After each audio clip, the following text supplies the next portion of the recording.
Folks, gather around. Let's talk about something that has been a hot topic for years. Remember when President Trump promised to make America great again? It was a slogan that resonated with many. Part of that plan was bringing back manufacturing jobs, which had been dwindling for decades. He slapped tariffs, like taxes on imports, on things like steel and aluminum, aiming to protect American industries. The idea?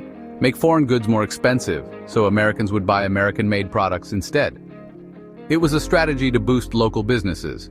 It was a bold move, a risky gamble with the American economy. Some saw it as a necessary step, while others were skeptical. Trump called it America First, a policy aimed at prioritizing American interests above all else. He said it would protect American workers and industries, ensuring that jobs stayed within the country. He wanted to revitalize our factories and bring back the glory days of American manufacturing, a time when the U.S. was a global industrial leader.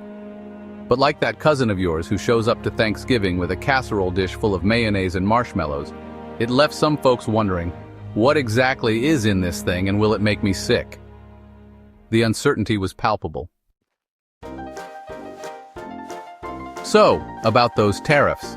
Trump put a hefty 25% tariff on imported steel and a 10% tariff on aluminum. This move was aimed at protecting American industries from foreign competition, especially from countries like China, which have been accused of dumping cheap steel and aluminum into the U.S. market. Now, steel and aluminum are in everything: cars, buildings, even beer cans. These metals are the backbone of modern manufacturing and construction, making them essential to our daily lives. The idea was to help American steel and aluminum makers compete with cheaper foreign imports. By imposing these tariffs, the government hoped to boost domestic production and create more jobs in these industries. But there's a catch. When the price of steel and aluminum goes up, the cost of everything made with them goes up too. This includes not just big-ticket items, but also everyday products that we often take for granted. That means you and I, the American consumer, end up paying more for just about everything. From groceries to gadgets, the ripple effect of these tariffs is felt across the board. Want a new car? Add a couple $1,000s to the sticker price. The increased cost of raw materials directly impacts the final price of vehicles, making them more expensive for consumers. Need a new fridge? Yep, that'll cost you more too. Appliances, which rely heavily on steel and aluminum, see significant price hikes as a result of these tariffs. Even that six-pack of Budweiser might set you back a bit more. The cost of packaging materials like aluminum cans has gone up, and those costs are passed on to consumers. Now, it wasn't all doom and gloom. The Make in America push did attract some big investments. SoftBank, a Japanese tech giant, pledged a whopping $500 billion for a project called Project Stargate. They plan to invest in American manufacturing and technology companies, creating jobs and boosting the economy. Then there was Volkswagen. Remember Dieselgate? Well, maybe not, because you were probably trying to forget it ever happened. Anyway, Volkswagen decided to build some of its electric vehicles right here in the good old US of A. These investments were a big deal. They promised thousands of new jobs and a much-needed boost to the American manufacturing sector. It looked like Make in America was starting to gain some traction. Section 4. Retaliation and ripples, the global backlash. But wait, there's more. You see, when you start a trade war, the other side tends to fight back. And boy did they ever. China, the European Union, Mexico, Canada, they all slapped retaliatory tariffs on American goods. Suddenly, American farmers, who rely heavily on exports, found themselves struggling to sell their soybeans, pork, and other products.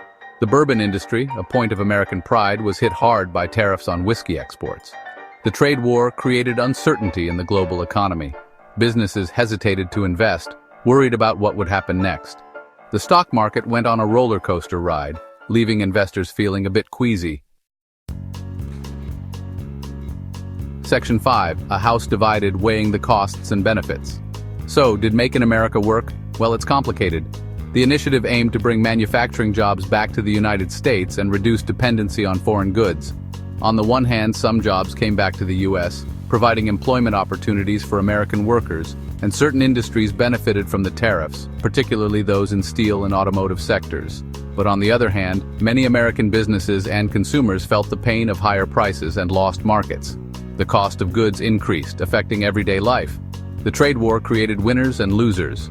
Farmers, for instance, struggled with retaliatory tariffs that hurt their exports. It's too early to say definitively whether the benefits outweighed the costs. Analysts are still debating the long-term impacts. One thing's for sure, though, the economic landscape of America, with its complex web of trade relationships, and indeed the world, was forever changed by the trade wars of the Trump era. Global trade dynamics shifted, creating new alliances and rivalries. And that, folks, is the story of Make in America, a tale of ambition, unintended consequences, and political maneuvering, and the enduring struggle to find that elusive balance in the global economy. The quest for economic stability continues, shaping the future of international trade.